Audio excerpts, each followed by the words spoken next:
I'm often asked, how do I wash my machine?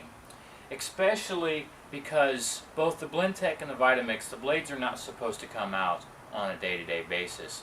In fact, the Vitamix blades can come out. If you've seen a previous video, we talked about that, and the Blendtec blades do not come out. But if you do need to take these blades out, don't do it on a cleaning cycle. Do it just because you need to actually change those blades. Otherwise, do not take the blades out of your Vitamix. So, how do you wash a Vitamix because you don't take those blades out? Well, the first way, and you'll see it in demonstrations across the nation, is that you simply put in, just about 2.5 cups of water, and you put in a drop of dish soap. And you don't need much, that's it. Drop of dish soap, and then spin your machine on high speed.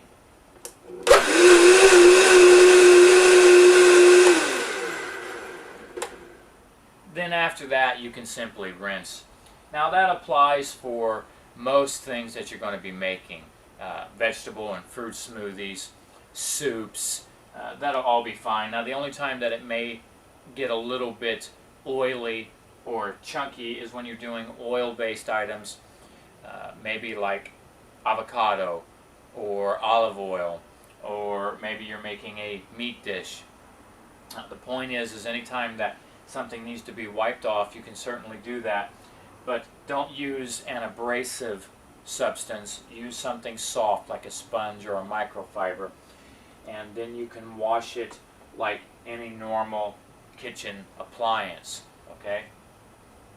So that's one way that you can actually clean your machine. Now another way you can clean your machine, obviously you can take it off your container and you can put it into a sink and rinse it just with running water. You could do that as well.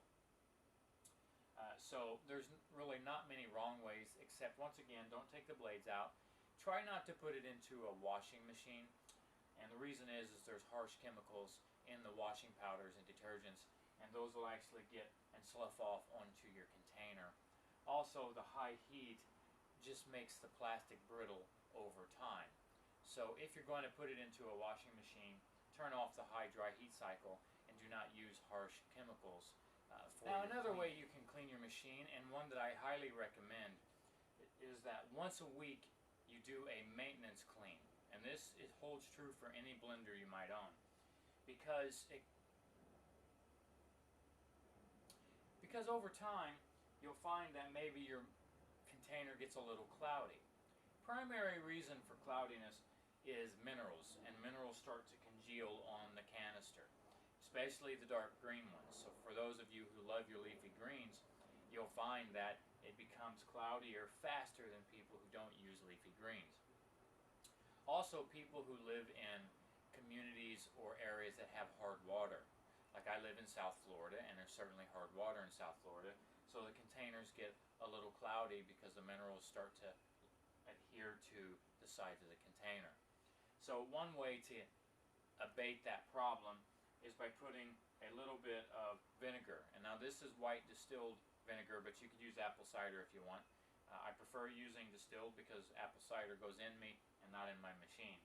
But white distilled vinegar, put about a cup in, half a cup with a full container, and then put in a little bit of baking soda. I happen to be out for this demonstration, but again, let it sit in there for 10-15 minutes, and then after it's sit for a while, once again, take a microfiber cloth or a sponge and wipe it down. And then if you do that once a week, you'll keep your container nice and clear and pristine over a long period. This particular container is about 2 years old, and I do in fact do leafy green smoothies on a pretty consistent basis, and I live in South Florida, so as you can see, it's nice and clear. So that's it for cleaning and washing your machines, guys. Fairly straightforward, fairly simple. If you have any questions, post them below. I look forward to answering them. Other than that, have a great day, keep on blending, and become a blend master, guys. Cheers.